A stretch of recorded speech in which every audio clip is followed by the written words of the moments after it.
Hello, you're watching Inside the Americas. Thanks for joining us. I'm Rochelle Ferguson-Biahi. Here's a look at today's show. Musical chairs continues at the White House as President Trump names a new Secretary of State and the first female head of the CIA. This after the unceremonious sacking of Rex Tillerson.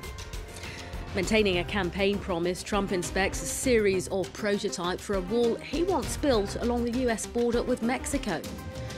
And Cubans head to the polls for a vote signalling the end of the Castro family at the head of the country.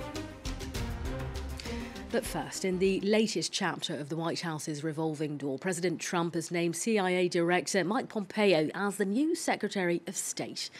Replacing Pompeo is Gina Haspel, who's set to be the agency's first female head. The change comes in the wake of Trump's unceremonious firing of Rex Tillerson via Twitter. Shona Bhattacharya reports. It's the latest round of musical chairs at the White House. Rex Tillerson is out. President Trump is reported to have disliked the former Secretary of State's habit of rolling his eyes and slouching during meetings. To replace him is Mike Pompeo, who had been the director of the CIA since January 2017. Pompeo has made a name for himself as an enthusiastic defender of Trump's policies. Now, the White House and Pompeo's CIA have been on the same page on Iran, on North Korea, on ISIS, on Al-Qaeda, on these things. So far, however, he's been a critic of the Kremlin, though that stance is said to be softening. I'd like to hear what Director Pompeo has to say. Will he be tougher on Russia? Will he encourage the president to be tougher on Russia? To replace Pompeo at the head of the CIA, Trump has nominated Gina Haspel, who is currently number 2 at the agency. The 30-year-old veteran so-called clandestine officer will be the first woman in the top post. She's known for being apolitical and a tough intelligence professional. Haspel is widely linked to so-called black sites or secret prisons. She and Pompeo both are known as staunch defenders of enhanced interrogation techniques, also known as torture. He said waterboarding wasn't a form of torture. He acknowledged that it's prohibited under current law. She also has a history of being associated with abusive programs during the George W. Bush administration. So she ran a black site at Thailand where there were brutal interrogations. Among the interrogation tactics used at that secret Thailand prison were waterboarding, sleep deprivation, and confinement in boxes. Donald Trump was vocal in his support for torture during his presidential campaign. What do you think of waterboarding? Meaning, isn't it terrible? I said, I think it's just fine. I think it's just fine. And frankly, if you want to go a step above or 2 or 3 steps above, that's okay with me too, when I said that.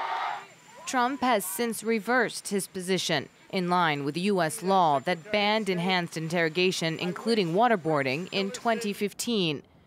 So far, Democrats have not indicated they will block either Haspel or Pompeo's nominations, though they will both be grilled by lawmakers at their upcoming confirmation hearings. Next, in keeping in line with a campaign promise, President Trump has been inspecting prototypes for a wall he wants built along the US border with Mexico. Well, his visit to the site saw a protest in both California and Mexico. Funding and other plans for the final wall remain uncertain, but families and couples separated by the border say the prototypes add to their worries. Yuka Roya explains. It would be a perfect spot for a romantic seaside date if there wasn't an ugly fence extending into the ocean. Like many others, this man came here to talk face-to-face with his fiancée between metal bars. He lives in Mexico City. She lives across the border in Los Angeles.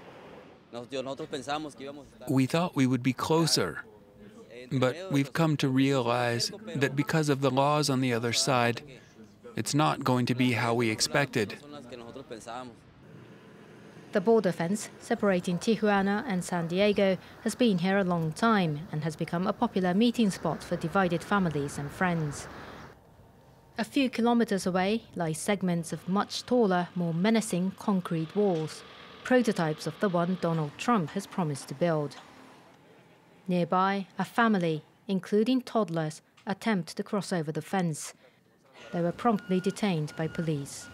The migrants are looking at other ways to cross the border. The desert, the mountain, the smugglers. Their desire to go to the US is not going to end. We want to tell Trump that there's no point in doing all of this. As Donald Trump inspected the prototypes, protesters gathered nearby. This was his first trip to California as president, a liberal state fiercely opposed to Trump's immigration policy, which recently passed laws to extend protection to migrants. This is not America. This is not what America stands for. You know, America stands for love and unity and diversity. And Trump's supporters staged counter demonstrations. I love it. There's gonna be a wall. They can try and stop it all they want. It's a federal issue. California can't do squat about it. The fate of the 9-meter wall remains uncertain. Many questions have yet to be answered, including funding for the multi-billion-dollar project. The 8 prototypes, costing between $300,000 and $500,000 each, were built using tax money. The image of the week is of thousands of students staging walkouts to protest gun violence 1 month on from a deadly high school shooting in Florida. Organisers say some 3,000 walkouts were held for the biggest demonstration yet following the massacre of 17 people at the Marjorie Stoneman Douglas High School. Well, some students carried out roadside rallies, others held demonstrations in school gyms or on football fields. Well, fearing mass shootings, some US schools have turned to armoured equipment. A number of classrooms across the country are being equipped with bulletproof gear. Linda Bragg uses her whiteboard for her quote of the day in her mathematics class, but it can also double as a shield in case of a school shooting. I would grab my board, which I just would hold like this over by the door if I needed to, but, you know, we're hoping that we never have to use it. Every classroom in this private school in Maryland has one. The company behind the whiteboard is one of the world leaders in bulletproof protection, a growing industry.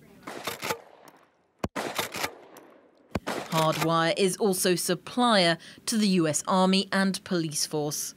Since the Sandy Hook Elementary School shooting, where 26 people died in 2012, the company has developed a dozen school security products, including these 1.5 kilo panels to slip into kids' backpacks, costing $75. This is an assault rifle level, and you can see it's about 3 times as thick. It will stop a lot of rounds. Both of these are easy to slip into a backpack. After yet another deadly mass school shooting in Florida last month, parents are pleased classrooms have some bulletproof protection. The fact that they even have this, that this exists, is huge, huge, huge comfort level to all of the parents here. I think it's definitely a proactive way of looking at it and definitely something that is at least doing something rather than nothing. Worcester Prep has never had a school shooting and has neither armed guards nor metal detectors, but some parents are open to the idea. If they have a security guard at a bank or a government building, I think the children deserve the same. But I don't know if I'd be into arming teachers. Over the past quarter century, on average, 10 students are slain in school shootings annually across the US. Though bulletproof gear might help to lower that statistic, many feel change must ultimately come from tighter gun control laws. Now, the number of the week is 200 kilometres. That's the length of a huge flag that Bolivia has unveiled as an arm in a maritime dispute with Chile. Bolivia wants to regain access to the Pacific Ocean, which it lost to Chile in a 19th century war. Bolivia is scheduled to take its lawsuit to the Permanent Court of International Justice in The Hague. That's on March the 19th. Cubans head to the polls on Sunday in a one-party vote. It's the last step before a new president is selected next month when 86-year-old Raul Castro steps down. Well, it's the first time since the 1959 revolution the island will be led by someone whose last name isn't Castro. Emerald Maxwell reports. Nearing the end of an era, 86-year-old Raul Castro casts his vote. Next month, he'll step down as president of Cuba after the new members of the National Assembly choose a successor. The election is largely symbolic. Cubans simply ratify 605 candidates for an equal number of seats. But some are still hopeful for change. I think that some of the measures taken in the past have become obsolete, and there will now be changes to improve our economy, our politics. To think that Raul will no longer be president, though whoever he chooses to succeed him will no doubt have the right qualities and values. That person is likely to be the current vice president, Miguel Díaz-Canel. In a shift in style from Castro, Díaz-Canel waited in line to vote instead of being swept to the front. But the vice president has made clear he's committed to maintaining continuity, and on Sunday called for national unity against the United States. I am sure that sooner or later we will defeat imperialism and we will bring down the blockade with international support, with recognition of the resistance, heroism and dignity of our people. The new president will be the first in nearly 60 years from outside the Castro family, although Raul is expected to remain head of the country's Communist Party until 2021. An enormous ice tunnel that forms and collapses every 4 to 5 years on a famed Argentine glacier has experienced a rare rupture. The spectacular crash of ice in Lake Argentino usually occurs during the Southern Hemisphere's summer months, September through to May. Many, though, were left disappointed when the major part of the rupture, that's the dramatic collapsing of the ice bridge, took place during the early hours of Monday morning when the national park was closed. Well, that's all we have time for this Inside the Americas. We'll see you again at the same time next week for all the news from the north to the south. Thanks for watching.